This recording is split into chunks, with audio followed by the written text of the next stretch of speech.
بیژن کیان، کارشناس امنیت ملی از اورنج کانتی همراه ما هستند. آقای کیان، ترامپ اعلام کرده تفاهمنامه با ایران برای آزمون بوده و جمهوری اسلامی هم در این آزمون شکست خورده. خیلی از کارشناسان پیش از این معتقد بودند از همون روز اول که به این نقطه میرسه ایالات متحده. چرا به نظر شما ترامپ با وجود این ارزیابی مسیر تفاهم رو انتخاب کرد؟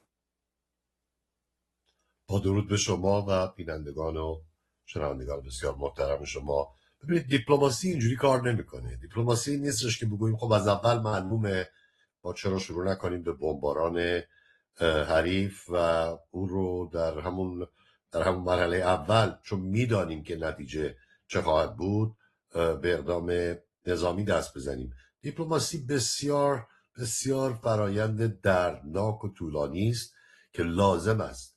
چرا؟ چون ایالات متحده آمریکا و یا هر کشور دیگری نگران وجهه خودش در صحنه بین‌المللی هست و در ضمن هیچ وقت دلش نمیخواد که تنها به جنگ بره.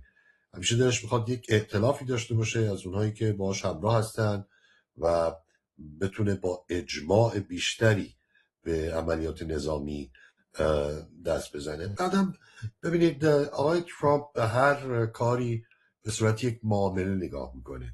اول یک در باغ سبزی نشان میده و بعد اون روی اصلی خودش رو رو میکنه. یعنی این مدلشه دیگه. به نظر او هر چانه‌زنی سیاسی شباهت زیادی به چانه‌زنی در ارتباط با معاملات و یک تجارت خاص داره و شاید بشه دلیل سومی هم آورد که او میخواد ببینه که توان نظامی طرف چقدر، آتش بس اعلام میکنه بعد عوض میکنه دیگه. این فرصت بهش میده که چندین پیچیدگی رو باهاش روبرو بشه بدون اینکه چشمش رو از اون هدف اصلی برداره. هدف اصلی اینه که جمهوری اسلامی از آن جایی که مورد تایید مردم خودش نیست، به صورت یک حکومت متزلزل و رو به سوی یک مملکت شکست خورده پیش میره. یعنی که این به صرف مردم ایران، کشورهای منطقه خلیج فارس و دنیا، به خصوص ایالات متحده و متحدش در منطقه، بهترین و بزرگترین و نزدیکترین متحد ایالات متحده اسرائیل نیست. و همونطور که بارها تکرار کردیم، هم آمریکا هم اسرائیل آنچه را که تطابق دارد با منافع خود آنها پیش میبرند. منافع مردم ایران اولویت آنها نیست، هرچند که تطابق بسیاری در بسیاری موارد داره، ولی نه در همه موارد، من جمله براندازی و برقراری یک حکومت جدید در ایران. آقای کیان، کشورهای منطقه رو هم باید در نظر بگیریم که همزمان هم با تهدیدهای جمهوری اسلامی روبرو هستند، هم با تصمیم‌های آمریکا. ساعتی پیش ترامپ با محمد بن سلمان ولیعهد عربستان سعودی صحبت کرده، تاکید کرده بر پشتیبانی در برابر حملات ایران. متحدان واشنگتن به نظر شما در این مرحله چه نقشی خواهند داشت؟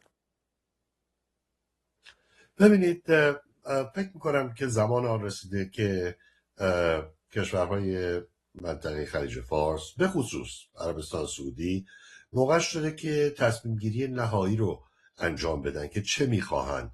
آیا میخواهند که هنوز به آینه عقب نگاه بکنن و رابطه خودشون رو با جمهوری اسلامی در اون صحنه ببینن، یا اینکه نه، معتقد هستند که این سیستم رو به زوال است، اگر نمرده باشد رو به زوال است و بهتر است که به آینده رابطه سازنده و مثبت دیگری فکر بکنن.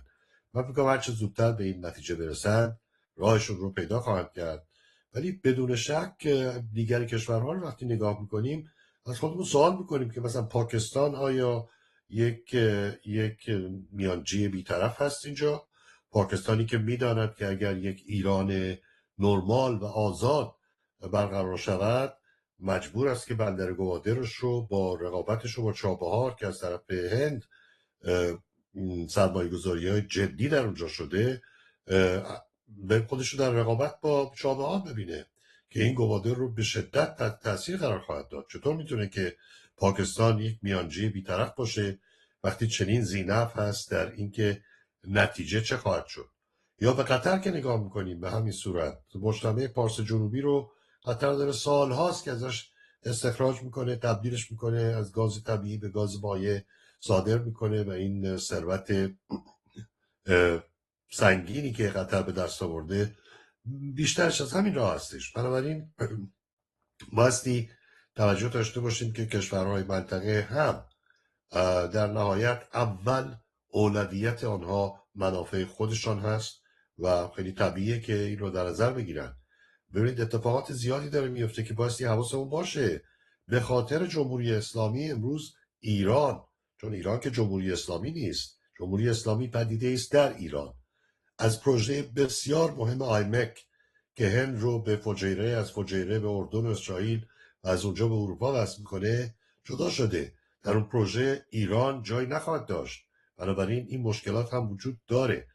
بایستی سعی کنیم که دنیا به خاطر بیاره که جمهوری اسلامی یک پدیده است که نخواهد بود در ایران آزاد و حساب بکنن که در ایران آزاد جغرافیا حکم خواهد کرد که ایران بایستی در یک پروژه مثل آیمک شریک باشه و اینو من تکرار میکنم چون ارتباط بسیار مستقیم داره با امنیت آبراهها و به خصوص تعیین هرمز در خلیج فارس. بسیار ممنونم از توضیحات شما بیژن کیان، کارشناس امنیت ملی که از اورنج کانتی همراه ما بودید.